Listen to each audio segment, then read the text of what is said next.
I'm finally home after days in the hospital, feeling better physically, but emotionally I'm wrecked.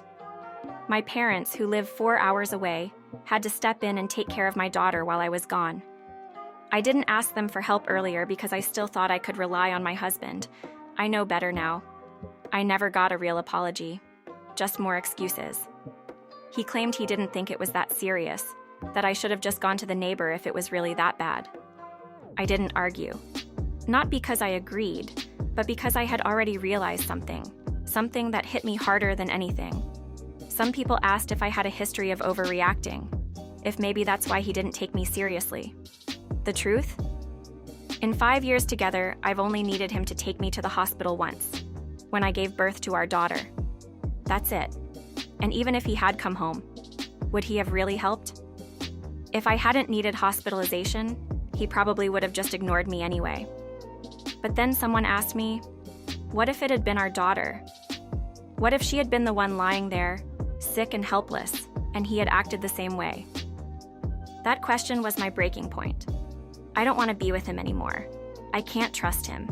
And when trust is gone, what's left? I've already made an appointment with a lawyer. I know divorce takes time, but I've started looking for an apartment. The housing market is a nightmare, but I live in a rural area, so there's still a chance. I haven't told him yet. He's acting like nothing's wrong, so I'm doing the same. Let him think everything's fine. But then, doubts started creeping in. People suggested maybe he wasn't really at work that day. Maybe work was just an excuse for something else. So, one night while he was sleeping, I checked his phone. And what I found shattered any lingering hope I had left. There it was. Messages to women, multiple flirty conversations, a Tinder app actively being used. These messages weren't new. They had been going on for months.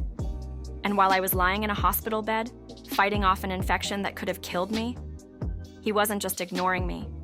He was laughing, sending TikToks to his friends, making jokes like I didn't even exist. He told me his boss refused to give him time off, but I found no proof he even asked. And where we live, it would have been illegal for his boss to deny him leave if he had actually requested it. At this point, I don't want to confront him. I just want out. I ignored the red flags before, the little lies, the broken promises, but I won't ignore them anymore. I thought he'd be there when it mattered most, but I was naive. I never thought someone could betray me like this. I'm not telling him I'm leaving until I'm ready, just like he never told me he wasn't coming.